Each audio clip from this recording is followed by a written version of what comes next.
Daniel Jeremiah said that Denzel Mims was, and I quote, off the charts with the off-season stuff. Let's talk about it. No huddle, Wilson end zone, caught, touchdown, Elijah Moore.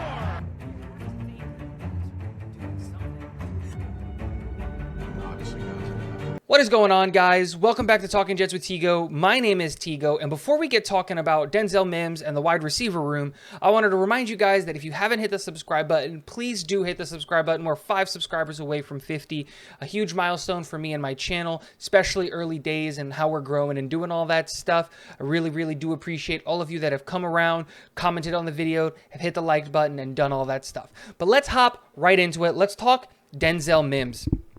Like I mentioned in the intro, Daniel Jeremiah on his Off the Sticks, Move the Sticks podcast with Bucky Brooks talked about the wide receiver room in New York and how it's a new look wide receiver room for the Jets. And I agree with this assessment. It is a new look wide receiver room for the Jets moving forward. And a lot of people were talking about when we were talking about drafting a wide receiver or going and getting a wide receiver, I think everybody believed that the ideology here was that we were going to be trying to find somebody that was going to replace Denzel Mims. Everyone thought that when we took Denzel Mims that he had the potential to be a number one wide receiver and that he didn't live up to that potential, and everybody was ready to move on from Denzel Mims, and that if we drafted a receiver, you got to trade away Denzel Mims. I was one of the people that was so totally against this.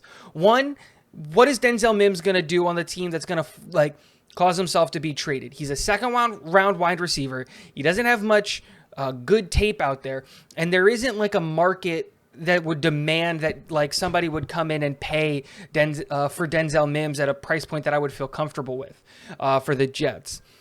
And depth is always good to have. I'd rather throw out Denzel Mims onto the field than Jeff Smith or whatever we had last year when we got hurt. Depth is always good. I'm never going to say no to depth at any position on the field, especially when we have contractual control of a player. So there's one thing that I would say for me. Now, the second thing is I never actually believed this. One of the things that happened when we signed Corey Davis is a lot of people, I think, incorrectly assumed that we had signed a number one wide receiver.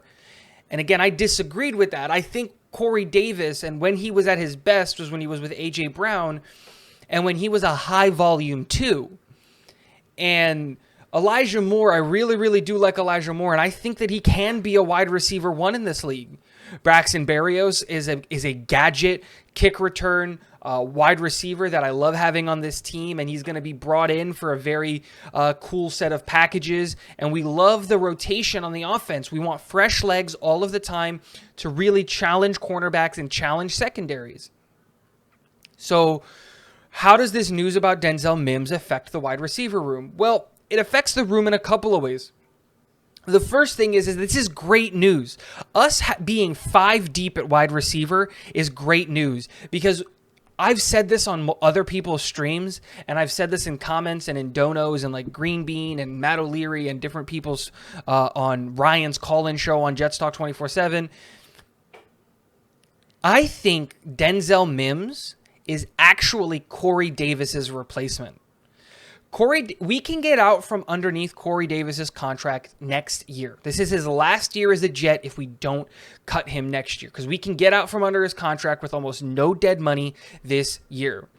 And if Denzel Mims takes the step that I think we all believe that he's going to take, or not we all, because I think a lot of people are out on Denzel Mims, but if Denzel Mims takes the step that I think that Denzel Mims can take, we're looking at a wide receiver trio of Garrett Wilson, Elijah Moore, and Denzel Mims as our core 3 for the future. I think Braxton Berrios is the perfect wide receiver 4. He's a gadget guy. You get him on your jet sweeps. You bring him in when you want to rest Elijah Moore, and you do all those things. And he's on a small enough of a deal that I feel really comfortable with him being on the team long term.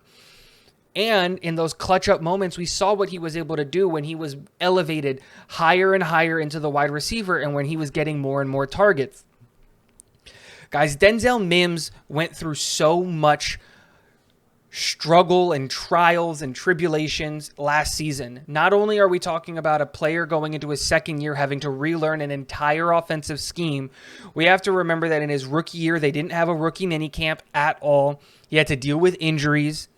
He was with a different quarterback and a different staff where he was really only asked to learn one position under Adam Gase. And then you come into a very, very complex system for the wide receivers where he's asked to learn all 3 wide receiver positions.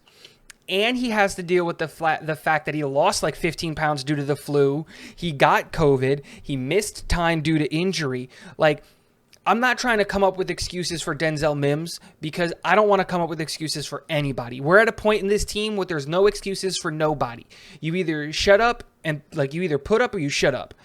But you have to be able to look at the facts and you have to be able to look at the things and what players were asked to do and be realistic about the outcomes of those players. Like, again, those holding penalties and the different penalties that like pass interference penalties and things that we saw on Denzel Mims, that's all on him. There's nothing there. The drops, that's on him. But when you're talking about a player that went through so much leading up to the season, it's not hard to think that he was going to struggle during the season. And the sophomore slump exists, right? There's a reason it's a cliche. There's a reason people say it.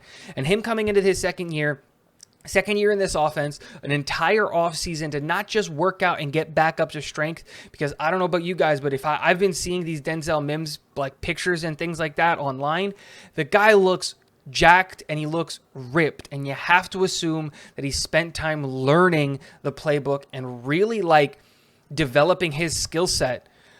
I really, really do think that next year, the Buffalo Jet fan posed this question to Jeremy, which is like, does Garrett Wilson have over 850 receiving yards next year? And my answer to that was no, not because of Garrett Wilson. I actually think Garrett Wilson is going to be a highly productive wide receiver.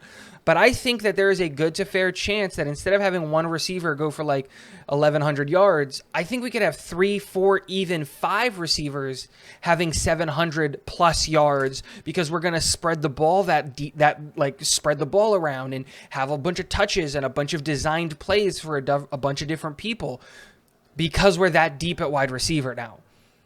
Guys, let me know what you guys think about Denzel Mims. I love this kid, man, and I'm super excited to see him really show up in offseason and in preseason and really do the things that I think we all believe that he can do.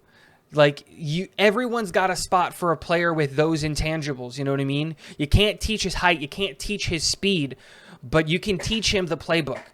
So that's my 2 cents on Denzel Mims. I'm really excited to hear like what you guys have to say. Let me know in the comment section below. If you haven't already, hit the subscribe button and hit the like button like I said earlier in the video. I really do appreciate everyone that's done that. 5 subs away from 50. Let's get there. And last but not least, go Jets.